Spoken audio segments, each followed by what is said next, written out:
What's going on? This is Hoppy Hour. I am your host, Ryan Hoppy, and from 1250 The Fan in Milwaukee, Bart Winkler is on the show. What's going on, man? Hoppy, what's happening, bro? Bro, I have, I wouldn't say a fascination with you, but it's really, weird. So you're a guy that I've wanted to talk to at the morning show boot camp. And, whenever I would run into you, I was like, sort of inebriated, not badly, but it was where like I didn't like know how to like introduce myself. And then I was like looking through people to add on Twitter, and I'm like, oh, there's the guy I never formally said hi to. It's a weird thing. The morning show boot camp, you have like 500 people there, and I'm like, if that makes any sense. Yeah, I hated that thing. It's a well-run thing for what it is, but they send me and my co-host, and we're in sports, but they sent us anyway, so we took the trip, you know? Yeah. But we're like the only sports guys, so some of the stuff still works. Like, it's the boot camp, it teaches you about all this morning show stuff. Some of it works, but then they also had the sports guy from Boston that came up, and he sat up there and goes, my industry's a joke. Sports radio sucks. I'm like, I mean, come on, man. I'm trying here. I'm taking notes. I'm like, being engaged, and then you just fly this guy and the crap all over it. So but the drinking part was good. There was a lot of drinking. Oh, it was great. I like that part of it. Yeah. Well, what's funny is you see all the like mom and pop talk shows to like hot AC shows that are like clean on air, and then you get them drunk and they are the complete opposite of what they are on air. That's what was funny. Yeah, that's something that there should be if they're going to do this boot camp. Yeah. You know, because you have like the mom and pop, like, let me just throw out two names, like a Carol and Doug, the Morning Wife team in, Asheville, Tennessee. Yeah. And you listen and they're like, oh, it's just such great radio. But then they go to this thing and they get bombed.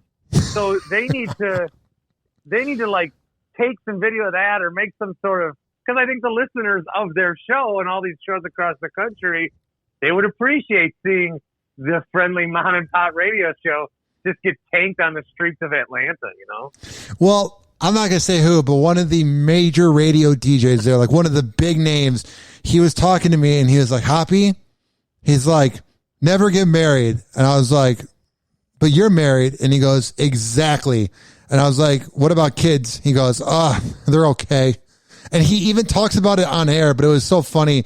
And then his wife called and he's like, ugh. And he's like, hi, how are you? It's weird seeing all the guys that are like in their like 40s talking about like, oh, don't do it. And then their wife will text and then they're like, hi.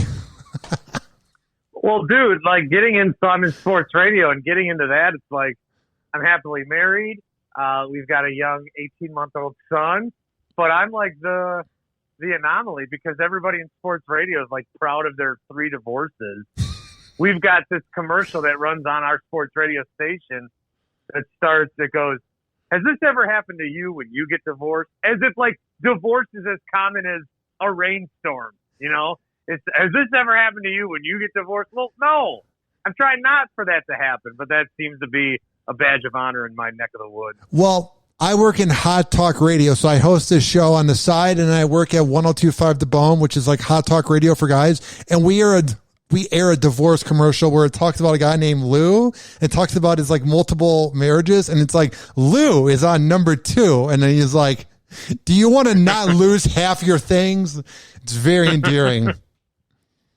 But it works. I mean, divorce lawyers and sports radio and talk radio, man, it works. So a lot of people are doing something wrong, but someone's doing something right.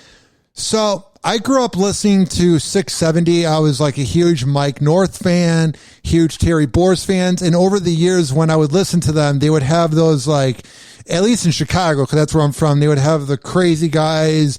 One was actually Mike from Milwaukee, Joe from Schaumburg or whatever. All these weird guys that would call in drunk and just do these weird routines. Do you guys have that up there in Milwaukee? Because I know it's a drinking town, so I don't know if you guys have like regulars that are just maniacs.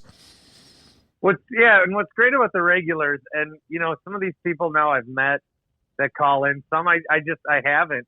It's just they're so, they see an opportunity where they can be a part of an experience or a part of a show. And some of the people that call, like if I would try to script them out, I couldn't. It's just unbelievable. We have this guy, Singing Dick, who calls and sings songs for us. We have this really great caller. His name is Rick in Oshkosh, Wisconsin. And he's got a high pitch. He's like always hating everything. But I haven't heard from him in months. And so now I don't know if he's dead. So I don't know how to approach that because he could just be dead. So we have a lot of people that call in regularly. And, every month, 1 month, there'll be a new person that kind of emerges. We had a lady that lived in Florida that loved the Brewers. We called her Brew Crew Sue. And so she'll still call from time to time. It's fun because it's great that it's great that that's one of the things I want to do when you have a show is cultivate it where it's it's part of the playground where you're playing, but if you want to come over and mess around, you can do that too. So I'm proud of that. I don't know what most radio people think, but I do love bad callers. I think the worse, the better. There gets to be a cutoff point where a call is so bad that you can't listen.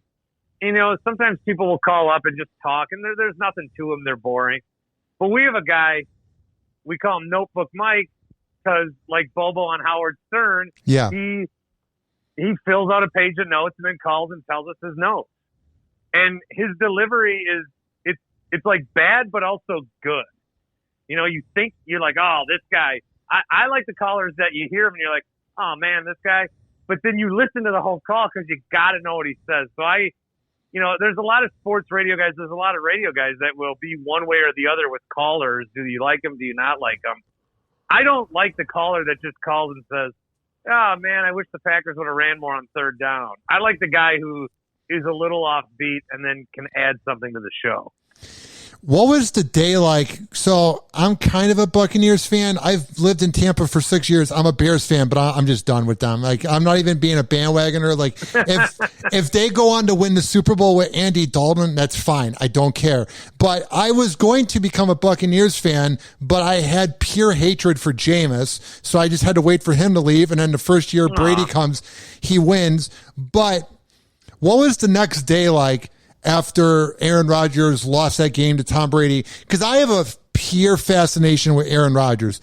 I despise him because I'm a Bears fan, and growing up, we would have debates who is going to be better, him or Jay Cutler, and I was the only kid in my class that thought that Aaron Rodgers was going to be better, and I've believed in him for 15 years, but he also irritates me. So what was the energy like after that disappointing loss to the Buccaneers? I'm going to take you back 6 years, I think it was. The 2014 NFC Championship game. Packers had a 16-0 lead, 5 minutes left. They're up a couple scores. It looks like they're going to go to the Super Bowl. Yeah. And then they blow it in horrific fashion, play after play after play, and then it ends with an onside kick. It goes to overtime. Seahawks win. They go to the Super Bowl. That day was so crushing. We bring that day up probably once every show. It always somehow comes up some way. And ever since then, the teams that we root for have gotten so close, and this can't get over the hump, whether it's the Wisconsin Badgers basketball team or their football team. The Bucks should have a finals appearance by now. They don't. The Brewers were one game away from the World Series 3 years ago. So it all kind of starts with that game, and there's just been heartbreak ever since. Now, this game against Tampa, I thought it was really it was bad.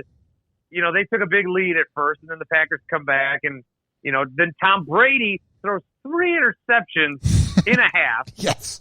Okay, and still wins. Only guy to ever do that in a championship game since Russell Wilson, who did it in that 2014 game I mentioned. But so the next day, to get to the question, the next day it was, well, this is really bad. It sucks. They whatever. But at least the 2014 game was the first punch, and then this one felt like another jab. So if the 2014 game never happened, this one would have felt even worse. So that day it was bad. We were all upset and a lot of calls and a lot of frustration and what do you do next? But we thought, okay, it's fine. What's been interesting is since that day, I think we didn't realize until the Buccaneers won the Super Bowl. The next day, then that's when it hit me. Like, oh my God, they blew it again. Tom Brady had 3 interceptions. So it was actually at the day after the Super Bowl was more of the classic sports radio you think of where everyone calls, everyone's mad.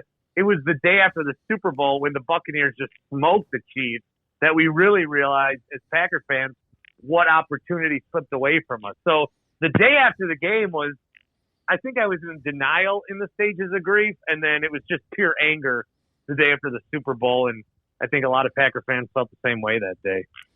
I can't figure out my take on Aaron Rodgers. I like to think that he's like someone like Kevin Durant or whoever who like won a ring, is an all-time great, but like doesn't win enough, if that makes sense. Like I'm trying to figure out where I would put him because he's definitely one of the best, and I think he's my favorite quarterback to watch as much as I dislike him because I'm a Bears fan, I guess. He's so much fun to watch when he's good, but there's something, I don't know what's off about him, and it's nothing to do with him and his family. I don't care about that, but there's something where there's like a piece missing. I don't know if you noticed that. Well, I think the piece that's missing is a good defense.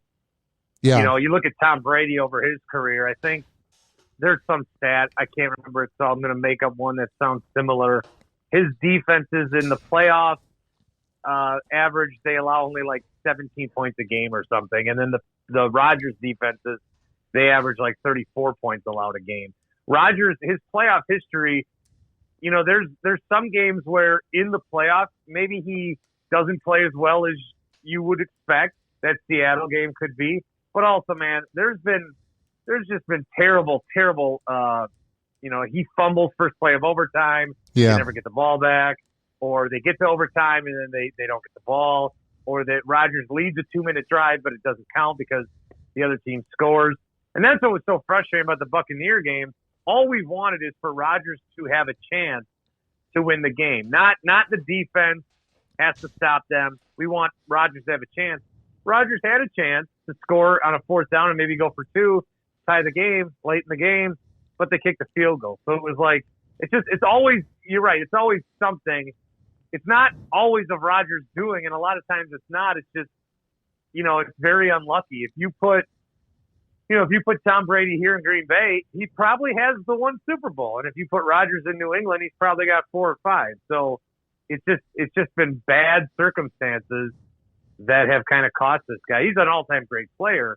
I think everybody agrees on that, but it's criminal in terms of sports. For him to be here for 15 years and to have just 1 Super Bowl, and I know that Super Bowl star franchises are like, what? No way. I'd love 1 Super Bowl. But you get Aaron Rodgers, and then you get Favre for another 15 years, and each of those guys only had 1 Super Bowl apiece. That's bad.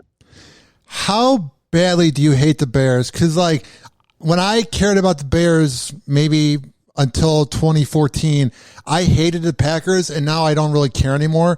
How badly in its prime did you dislike the Bears, the franchise, whatnot? I wouldn't say I've hated the Bears since, I'm a kid, and I was born in 84, so like 89, 88, 89, 90 is when I'm really getting into it. And the Packers were not great, but the Bears were, they're kind of like about the same, meddling, maybe in the playoffs, maybe not.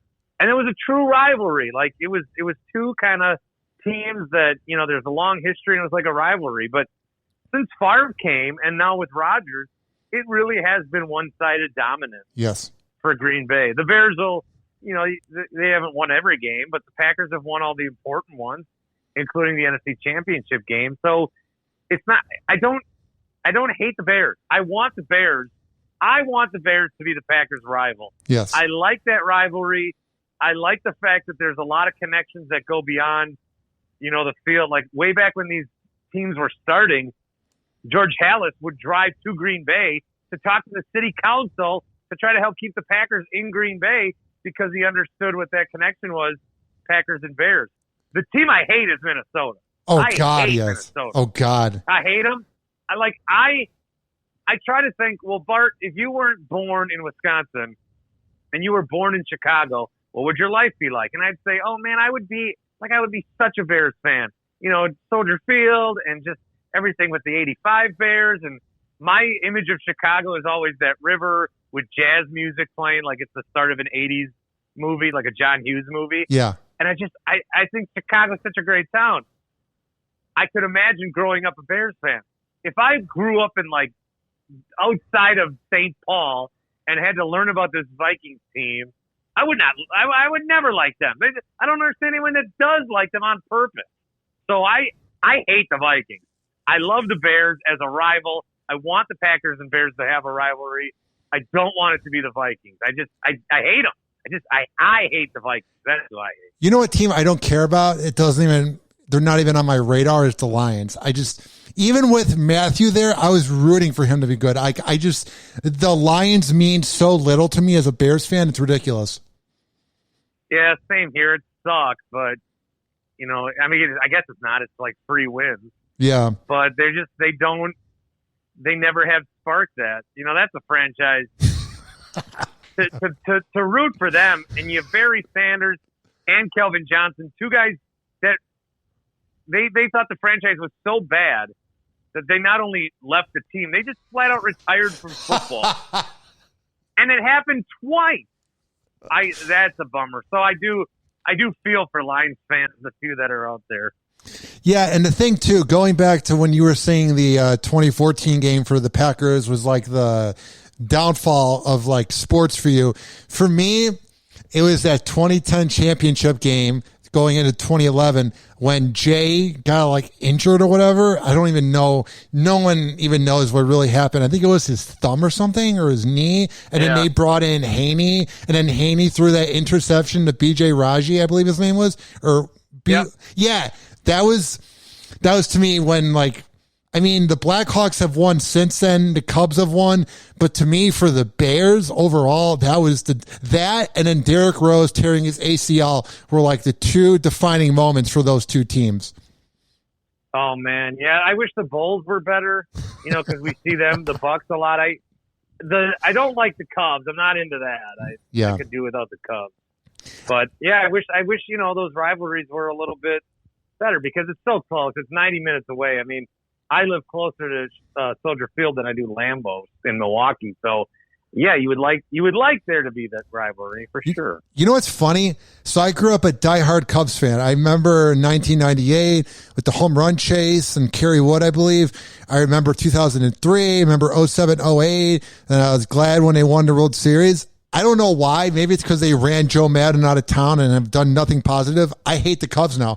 I'm with you, bro. I first was a diehard fan when they won. Maybe 2 tears went down my eye, and then I went back to bed. I have now watched the baseball game since 2016. Them winning, bro, and then doing nothing ever since then. Like, I don't ever have to even think about the Cubs again. That was it for me. I was done. I mean, I've grown up in Wisconsin my whole life. The Cubs were my first favorite baseball team. So I did like them once because they were on TV every day. Yeah. And so in the summer, I'm home. The Brewers, now every game's on TV everywhere. But in the early 90s, mid-90s, the Cubs were on every day. The Braves were on every day on WGN and TBS. And the Brewers were on like once a week. And so I try to get down there once a year to County Stadium. But no, I was into the Cubs. I was into Andre Dawson and Ryan Sandberg and all that. I quit baseball in the strike in 94. I flat out quit. Didn't like it again until the home run chase in 98, which is why I'm so sympathetic towards steroid users, because without them, I don't care about baseball. And then I got more into the Brewers. I liked the Brewers along with the Cubs. Those early 90 Brewer teams, too, I loved. And every time they were in my hometown with their little Fan Fest caravan, I'd go for sure.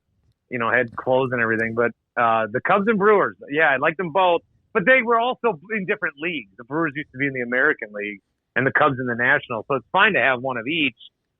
But then the Cubs and Brewers, the Brewers moved to the National League, so I hate the Cubs. I don't know what other teams the national media would say are fun to attend, but I've been to maybe 5 Brewer games in my lifetime, and I feel like that experience doesn't get enough attention. Like, I thoroughly have fun whenever I'm in Milwaukee at a baseball game. Yeah, it's great, man. And, you know, they're going to allow fans in there again.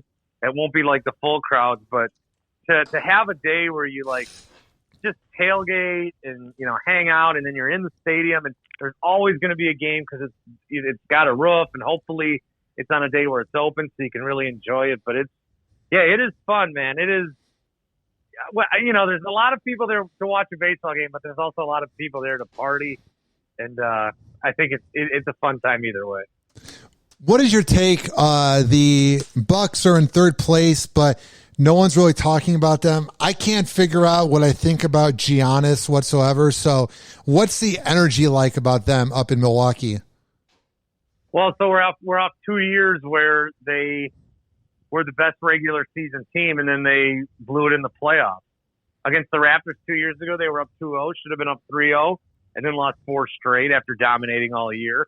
And then last year they go to the bubble and get smoked by a Heat team that I don't think was better than the Bucks.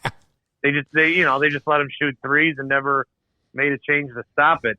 They're a good team. I think they should, they'd be I put them right kind of level with the Sixers. You play that series, it's going to go 7.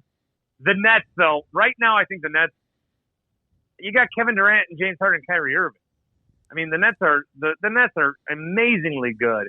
I think the Bucks can beat the Nets if they play perfect. Like, they got to play their best basketball. They got to Coach Budenholzer has to coach not like an idiot like the last couple of seasons. And they just have to, they have to play their best every night and not make any really crucial mistakes. But I think there's definitely, there's excitement with them as there has been the last few years. We kind of just want to get to the playoffs. Yeah. Because they're obviously in, and you're going to beat whoever you play in the first round. The Bucks they're a top 3 team in the East. They're top 5 team in the NBA. So you go through whatever you can now to see what Adetokounmpo has been doing, to see him playing at an MVP level again. You need everybody else on the team to kind of match at least his effort. I think there's excitement, but I think the year for them to win was 2 years ago. Yeah. When they lost to Toronto. We'll see, though. I just think Brooklyn's too good. Going back to the Nets, my big thing, and I haven't watched a lot of NBA this year, but I watch the videos online. I keep up with the news and whatnot.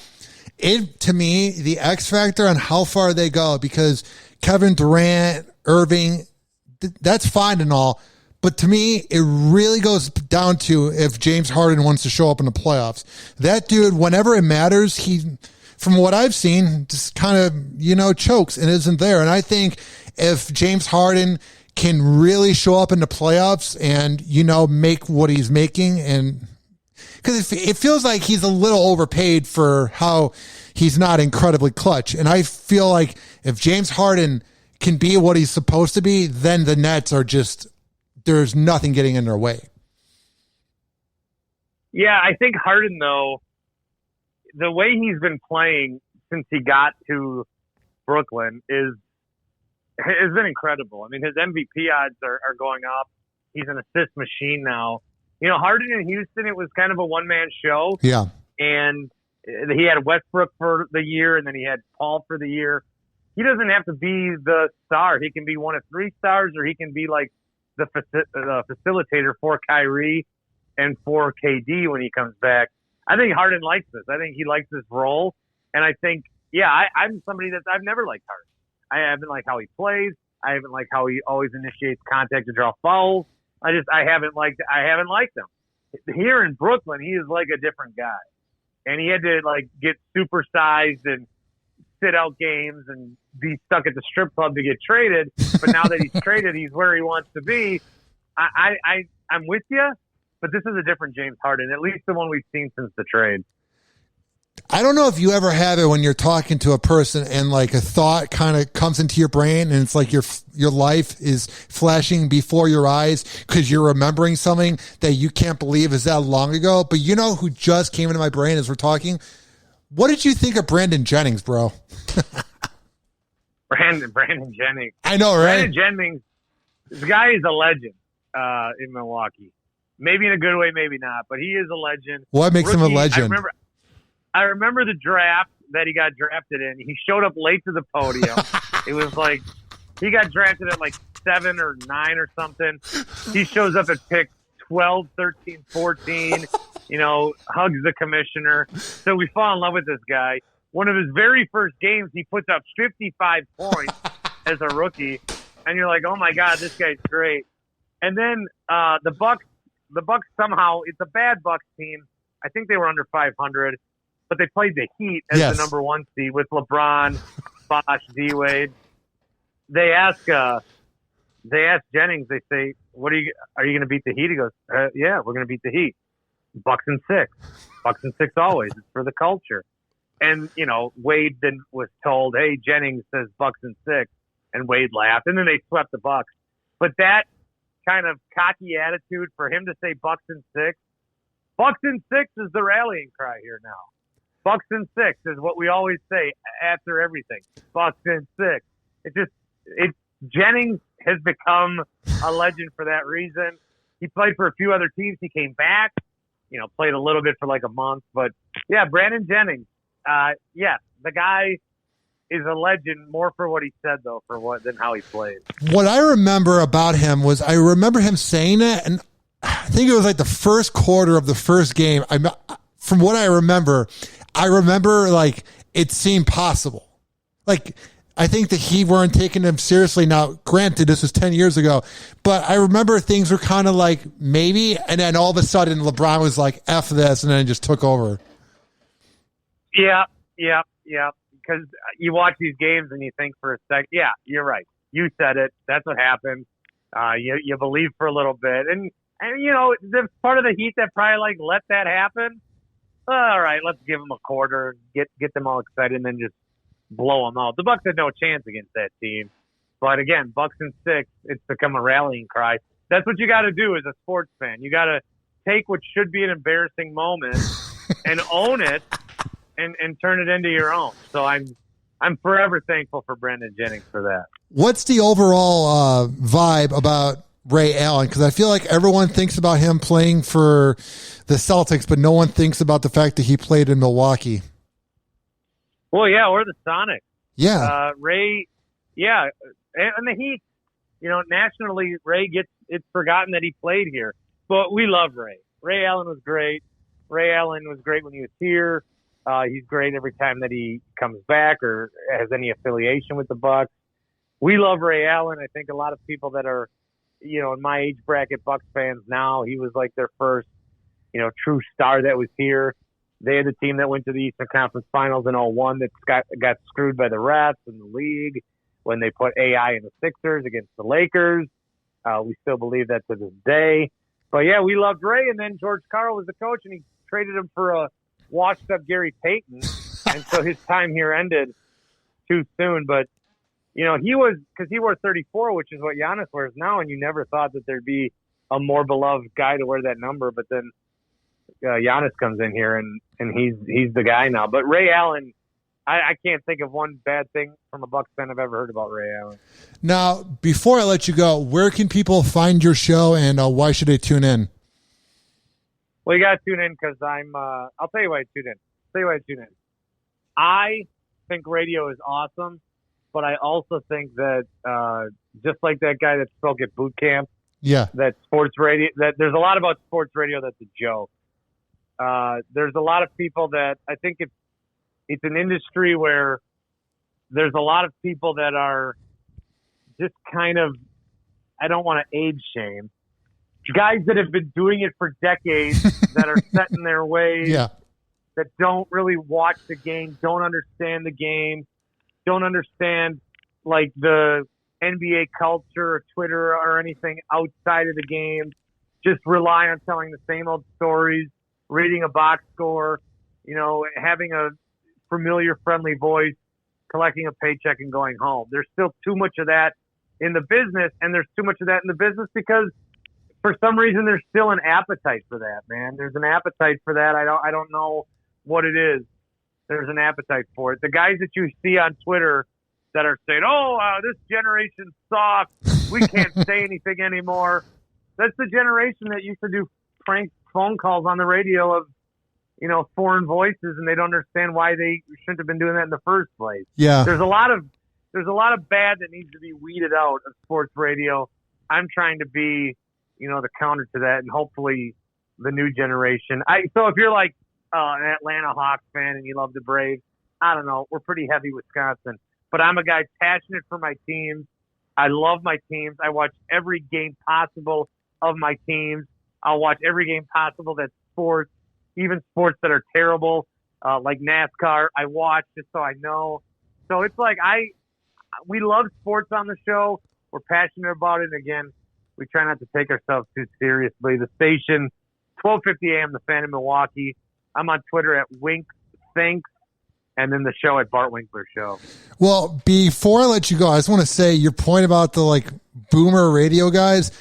Dude, there's one in every market, and a lot of times it's the guys that were the king in the 90s that were kind of borderline shock jock.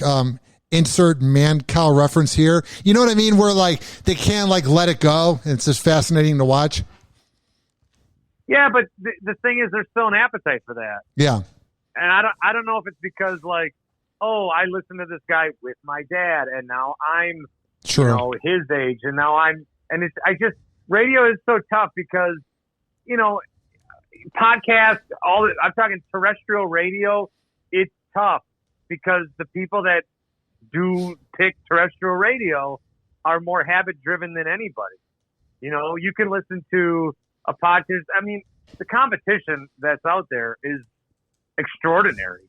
There's so much competition out there, so many audio options that if you're going to listen to me, yeah, you may listen to a podcast if you like, but my main shtick is I'm on terrestrial radio from 6 to 10, and that is such a habit-based business that, I've been now on the show with the station in the morning for 5 years, with the station for 7. I don't have the 30-plus years that I'm going up against. I don't have the former Packer, that we've known for 30 years that I'm going up against. So it's hard it's really hard to break through on terrestrial radio. And it's to the people that have found me and to the audience I do have, I can't thank that enough. Well, dude, it's been a lot of fun having you on the show. And if they ever do have a morning show boot camp again, I promise I'll come up to you and we'll drink. Sounds good? Well, yeah, if I go. I never want to go to one of those things again, but if the offer is there to hang with you, then yeah, I'll maybe reconsider. Awesome. Thank you, bro. Thanks, man. All right, bye.